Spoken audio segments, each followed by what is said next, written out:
Expect depression, expect suicidal thoughts. Expect sometimes to have waves of insanity and madness. You might feel like you're losing your mind, and you actually have this weird energy moving through you, and you start to behave as though your body is being controlled by a puppet master. Your body is just moving on its own, and you have no idea what the hell is controlling you. It's almost like you've been possessed.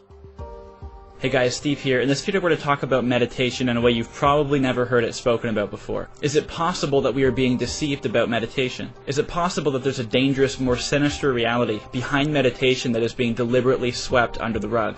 And what if clinical research actually proves that meditation is psychologically, emotionally, and spiritually dangerous? To some people this may sound like a typical Christian paranoia, especially coming from an ex-New Ager such as myself. I couldn't have imagined making a video like this, say, 5 years ago when I was writing articles on the benefits of meditation on one of the largest New Age websites in the world. Or when I was practicing meditation. Or when I was writing my ebook on mindfulness that got 30,000 downloads. I really thought that meditation was a necessary part of life, and if anyone were to tell me it was dangerous, I would think that they're unscientific or completely crazy. After all we ever hear about is how meditation can improve sleep, how it can reduce stress, how it can improve creativity. But the truth is, there's a massive body of research that clearly demonstrates and proves that meditation has the ability to cause long-term and short-term psychological damage. The only reason we hear about the good effects of meditation is because oftentimes only the good effects are reported on. Over 75% of meditation studies that are performed don't ask participants to report any negative effects they experience. But when subjects are asked to report negative effects, or when they're tested specifically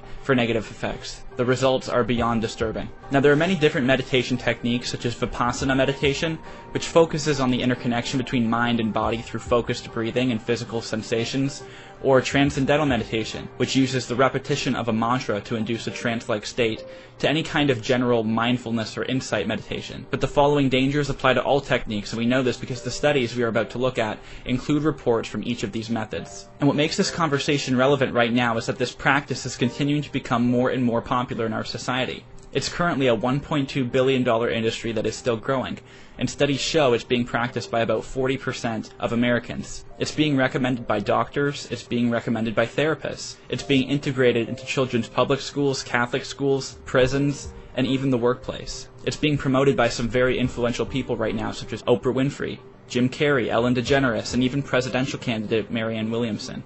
This is an absolute staple practice in Eastern religions and in the New Age movement, and now it's beginning to be a staple in mainstream culture. So what we're going to do is allow the studies to speak for themselves and reveal to us the shocking truth about meditation that never gets spoken of. So let's get into it. The best place to start in this discussion is by looking at a new study published in 2017 on the negative effects of meditation, led by Dr. Willoughby Britton, professor of psychiatry and human behavior at Brown University. The study sought to determine and document what kind of negative side effects regular meditators experience during their practice. The study also sought to document how severe, how frequent, and how long-lasting these negative side effects were. 60 people were selected to participate in this study, each of whom had meditation experience in Theravada, Zen, and Tibetan Buddhist traditions. They also had to be exempt of any kind of unusual psychological experiences in their past that could mimic the symptoms they may report during meditation. What is interesting about this study is just how long these 60 participants had been meditating for. It's sometimes asserted that if people had bad experiences during meditation, or any practice embraced by the New Age for that matter, it's because they're inexperienced and don't know what they're doing.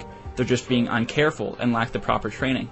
But in this study, 43% of the participants they interviewed had meditated for 10,000 hours or more, while another 49% meditated between 1,000 hours and 10,000 hours. Not only this, but 60% of the participants were meditation teachers. These people were literal experts. These were also educated people, as only 2 lacked college degrees and 67% of them had a master's degree or higher. And what they were interviewed for was challenging, difficult, or distressing experiences they experienced during meditation. So here's a breakdown of what their findings were, and keep in mind these are experts who have training in Buddhist and Zen meditation traditions and have meditated for more hours than probably anybody watching this video right now. Through in-person and phone interview, the study found that 82% of participants reported fear, anxiety, panic, and paranoia. 57% reported depression, dysphoria, or grief. 50% reported social impairment. 47% reported delusional, irrational, or paranormal beliefs. 47% reported physical pain. 42% reported occupational impairment. 30% reported rage, anger, or aggression. 27% reported sleep disorders. 25% reported self-conscious emotions and insecurity.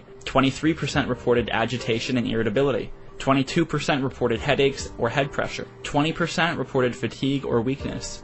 18% reported suicidality. 17% reported emotional detachment. And 17% said that they experienced something so severe that it required inpatient hospitalization. Now, a skeptic may say, well, sure, these kinds of things arise when you've never really been meditating before, and these things will work themselves out over time. But only 18% of these challenges occurred during the first 50 hours of meditation. 29% of reported challenges were within the first year, and 45% of the participants reported challenges in years 1 to 10. So most of these side effects actually came about with regular long-term meditation. The study actually found that the more someone studies and practices meditation, the worse their experience will actually be. Now, a skeptic may also say, well, sure, but these experiences just kind of rise and dissipate in consciousness in a matter of minutes. It's nothing to really alarm ourselves over. It's just the growing pains of ego death.